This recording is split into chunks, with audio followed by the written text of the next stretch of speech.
Ethan Cole had spent countless nights alone at the edge of the forest where his observatory stood, its windows open to the stars. Tonight, however, was different. A flash of light blazed across the sky, cutting through the darkness like nothing he had ever seen. His pulse quickened as he ran to his telescope, adjusting the lens with hurried fingers. This was no meteor, no passing satellite. It was something far stranger. Through the eyepiece, Ethan could just make out a small metallic pod hurtling toward Earth, as if fleeing some unseen terror. He watched as it tumbled through the atmosphere, veering and twisting in ways no human craft could.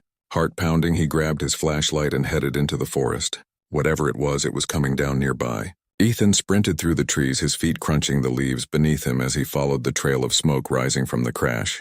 He emerged into a small clearing where the pod had landed, steaming and glowing faintly under the moonlight. He took a cautious step forward, his breath catching as he saw movement from within. The pod opened slowly, its doors releasing a soft hum as they unfolded. Through the thick steam, Ethan saw her. She looked almost human, yet not quite. Her skin held a faint silver sheen as if dusted with stardust, and her eyes, those intense silver eyes, seemed to hold the secrets of the universe itself. Before he could speak, she took a step forward, her gaze fixed on him with a mixture of caution and desperation. She was beautiful in a way he had never imagined, something beyond human yet achingly familiar. "I need your help," she said, her voice a soft melody in the night air. "Please, you are my last hope."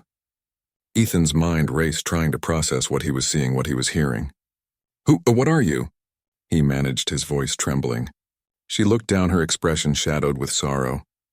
"I am Soraya of the Aelorian people. My world, my kind, they are gone, destroyed in the fires of war." Ethan swallowed hard, his scientific mind struggling to comprehend what she was saying. "Your people are gone? You mean you're alone?" Soraya nodded, the pain in her eyes deeper than anything he had ever seen. "I am the last," she whispered, "the last of my kind. I came here hoping I might find a new beginning." The weight of her words hung in the air, and Ethan felt a pang of empathy he hadn't expected. He reached out instinctively, wanting to comfort her, but hesitated, unsure of how to approach a being so utterly alien, yet somehow so close. She glanced at his outstretched hand, then back at him with a small, sad smile. "I come seeking a bond," she continued, her voice barely above a whisper. "Something I cannot survive without. My kind were beings of connection, beings of harmony. Without companionship, our energy fades. I cannot last alone." Her words stirred something within him, a strange and unfamiliar sense of responsibility. She was not just another life form from beyond the stars. She was someone who had lost everything, someone who needed him. You came here for companionship?" he asked, his voice gentle. "To survive?" She nodded again, her gaze unwavering. "Yes, and I believe you may be the one I have been searching for." Ethan's heart pounded, his mind whirling with questions, doubts, and a deep, inexplicable desire to understand her. He didn't know what she was or what this connection she sought truly meant, but he knew one thing. He couldn't turn her away. Then he said, after a long pause, "I'll help you. I don't understand all of this, but you're safe here." And for the first time, her expression softened, her silver eyes glistening with a gratitude that seemed almost fragile. "Thank you, Ethan," she murmured, his name rolling off her tongue in a way that felt oddly comforting. "You are more than I could have hoped for." Together they left the clearing, moving through the shadowed forest back toward his lab. As they walked, Ethan couldn't shake the feeling that his life had just taken a turn he could never have anticipated. Here he was sheltering a being from another world, a woman who was not human yet felt like the missing piece of something he hadn't known was broken within him. The stars above them shone brighter than he had ever seen, as if acknowledging the strange new bond. And as they stepped back into his lab, he knew that whatever came next, he was ready to face it with her by his side. Over the next few days, Ethan's lab became a sanctuary for Soraya. He did his best to help her adjust to Earth, though he often found himself wondering if he would ever understand the full extent of her abilities, or the life she had left behind. She was a mystery, an enigma, wrapped in stardust and secrets, yet every day she revealed another piece of herself that left him both awed and unsettled. Soraya spent her days exploring the lab, her movements graceful, as she examined each piece of human technology, with a blend of curiosity and nostalgia. She would pick up his notes, skimming them with an intensity that suggested she understood concepts far beyond human comprehension. Occasionally she would ask questions about Earth, about its people, its culture, as if she were trying to absorb every detail. Ethan found himself captivated by her presence. She was beautiful in a way that went beyond physical appearance, her manner gentle yet commanding, her gaze both ancient and innocent. He tried to maintain a scientific perspective to keep his curiosity professional, but he could feel a connection growing between them, one that defied logic. One evening, as they sat in the dim light of the lab, Soraya finally opened up about her past. She leaned back, her gaze distant as if staring into memories only she could see. My people, the Aelorians, we were different from the other species of the galaxy. She began, her voice soft yet tinged with sadness. We valued peace above all else. Our society was built on harmony and empathy. We had the ability to feel each other's emotions, to share thoughts in ways you cannot imagine. It was a gift and a curse. Ethan leaned forward, hanging on her every word. A curse? How? She looked down, her silver eyes reflecting the faint glow of the lab's monitors. Our empathy made us vulnerable. We trusted too easily, believed that others shared our values. But the Drexians, they are a species without mercy. They saw our unity as a weakness. We were no match for their brutality. Her voice broke slightly as she continued. They came without warning, tearing through our cities, our land, until there was nothing left. They hunted us like animals. I was one of the few who managed to escape, but my people, my family, they are gone. Ethan felt a pang of sympathy tightening his chest. He couldn't imagine the pain of losing everything, everyone you loved. I'm so sorry, Soraya. I can't even begin to understand what you've been through. She gave a small nod, a bittersweet smile tugging at her lips. You are kind, Ethan. It is rare in this universe. He looked away, feeling the weight of her words and the sorrow they carried. But why come to Earth? He asked, trying to keep his voice steady. I mean, you could have chosen any planet. Why here? Soraya hesitated, her gaze shifting as if considering whether to reveal something she had kept hidden. Earth is unique. Your people, though young, possess a strength, a resilience I have not seen in other species. And I came because I am searching for a companion, someone to share my energy, to complete the bond that sustains my kind. Ethan's heart pounded. He felt a mix of emotions that he could barely name: excitement, fear, curiosity, and an undeniable pull toward her. And you think I could be that person? Soraya looked at him, her gaze piercing yet gentle. I believe you are. The Aelorian bond is not something that can be forced. It happens naturally between two compatible energies. I sensed yours the moment I arrived. It was like finding the one star in the darkness. He was speechless, his mind reeling as he tried to process the enormity of what she was saying. A part of him wanted to dismiss it as fantasy, as something beyond the realm of science and reason. But another part of him knew, deep down, that there was truth in her words, a truth that transcended logic. But as the days passed, Ethan also sensed a shadow lingering over them.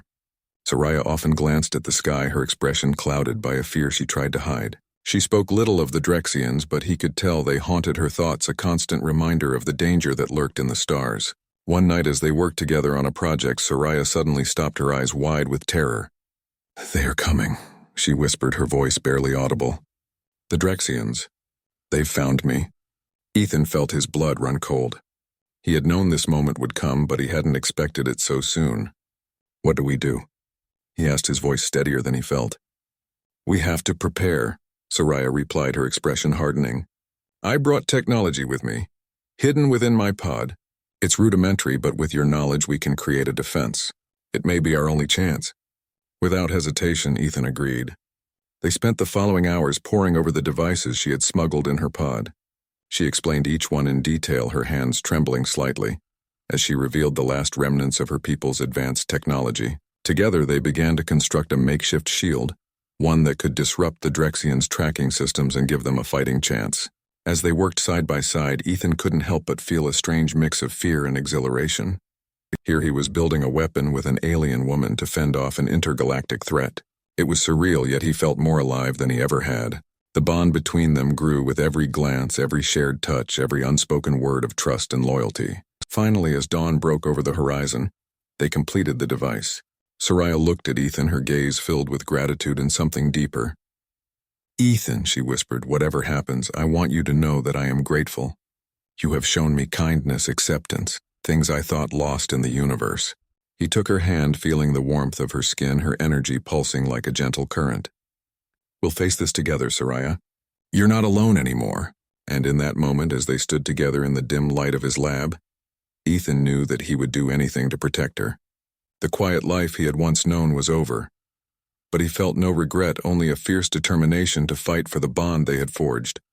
A bond that went beyond worlds, beyond species, beyond anything he had ever known. The dawn was barely beginning to color the sky when an unfamiliar hum filled the air, low and ominous, vibrating through the walls of the lab. Ethan looked up from the device they'd spent all night building, his heart pounding. Soraya's face was pale, her eyes wide with recognition.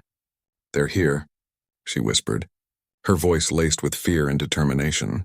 Her gaze shifted to Ethan, and in that instant, he saw the weight of her desperation and the strength of her resolve. "We don't have much time." Without hesitation, Ethan activated the device they had assembled, a makeshift shield designed to disrupt Drexian tracking systems. As it powered up, a shimmering field enveloped the lab, creating a faint barrier between them and the outside world. The hum grew louder, and through the lab's narrow windows, Ethan could see a small Drexian ship hovering in the sky above, sleek and menacing against the pale morning light. The ship pulsed with energy, scanning the ground below, searching. But the shield held, deflecting their signals and keeping them hidden, at least for now. "They'll find us eventually," Soraya said, her voice steady despite the dread in her eyes. "This shield won't last long.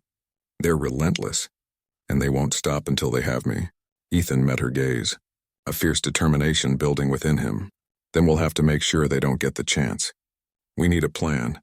Together, they quickly reviewed their options, each more dangerous than the last. Soraya's pod contained a few last pieces of Aelorian technology, small devices that could create temporary energy bursts, confuse signals, and buy them time. But against the Drexians, known for their brutal efficiency and advanced weapons, it would take more than just clever gadgets to win. "Ethan," Soraya began, a hint of regret in her voice, "I never wanted to bring you into this. You deserve a life free from this danger, from these battles." He reached for her hand, gripping it tightly. "Soraya, you didn't bring me into this. I chose this. I chose you. We're in this together." She looked at him, a faint shimmer in her silver eyes. "Then we fight.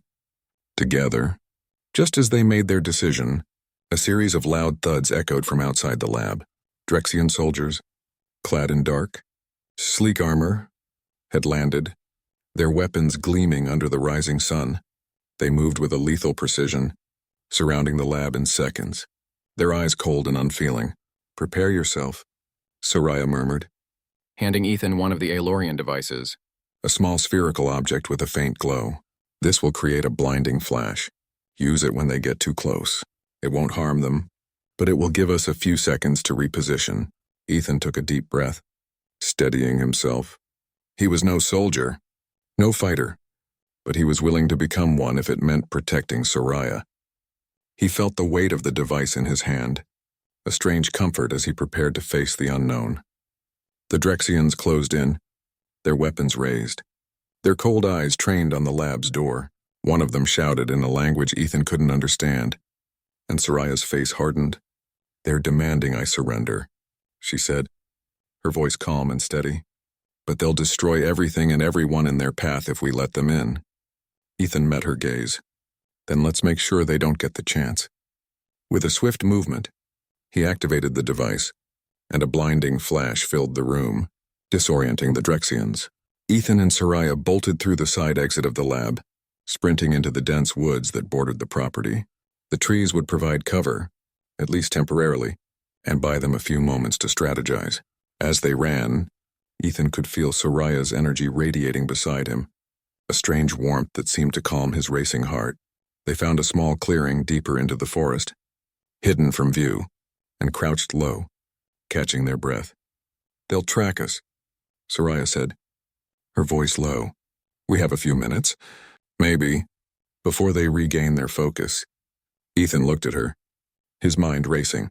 "Soraya, is there any way to communicate with them? To reason with them?" Her expression turned grim. "Drexians do not reason. They have one purpose: to annihilate anything they see as a threat to their empire. My people's compassion made us vulnerable. They took advantage of that. They see mercy as weakness. Ethan clenched his fists, anger and frustration boiling within him. Then we fight. We find a way to stop them, whatever it takes. Soraya placed a hand on his shoulder, her touch grounding him. There's something else you need to know. Ethan, the Drexians, they're not just here for me. They're after Earth's resources. My presence here only accelerated their timeline. If they succeed in capturing me, it will be the beginning of a full-scale invasion. His heart sank at her words. The stakes were higher than he'd realized. This wasn't just about Soraya's survival. It was about the fate of his world. Then we're not just fighting for you, he said, his voice filled with resolve. We're fighting for Earth. Soraya nodded, her gaze intense. Exactly. And we can't afford to lose. They formulated a plan, one that relied on both Ethan's knowledge of Earth's terrain and Soraya's Elorian technology. Using the forest's natural cover, they would draw the Drexians into a trap. Soraya's devices would disrupt the Drexian systems, leaving them vulnerable. And with Ethan's understanding of the land, they could lead the soldiers into a dead end, buying themselves enough time to disable the Drexian ship and send out a distress signal. With renewed determination, they moved through the trees, staying low and silent. They could hear the Drexians searching, their movements precise and ruthless, but the terrain slowed them down, giving Soraya and Ethan a small advantage. When the moment came, Soraya activated the last of her devices, sending out a pulse that scrambled the Drexian sensors. Ethan led them to a narrow ravine hidden by thick underbrush. As the Drexians followed, their systems failing, they stumbled into the ravine, momentarily disoriented. Seizing the opportunity, Soraya and Ethan doubled back toward the ship. They reached the vessel, its engines humming as it prepared for takeoff. Ethan quickly located the control panel, using his scientific knowledge and Soraya's guidance to override the systems. With a few swift movements, he activated the distress signal, sending a coded message that would alert Earth's defense systems. The Drexians recovered quickly, realizing their trap too late. As they raced back toward the ship, Ethan and Soraya watched, hidden in the trees. With the distress signal activated, the Drexians' presence was now known, and Earth's forces would be mobilizing.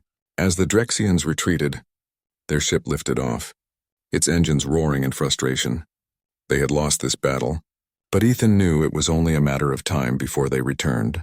He turned to Soraya, exhaustion and relief washing over him. We did it, for now. Soraya smiled, her gaze softening as she looked at him. We did, and with your help, we've bought Earth time. They stood in silence, the gravity of their victory sinking in. Soraya took his hand, her touch a reminder of the bond that had brought them this far. Together, they had faced the darkness, and together they would be ready for whatever came next. Ethan felt a deep sense of purpose as they made their way back to the lab. He knew the fight was far from over, but with Soraya by his side, he was prepared to face whatever challenges the universe had in store.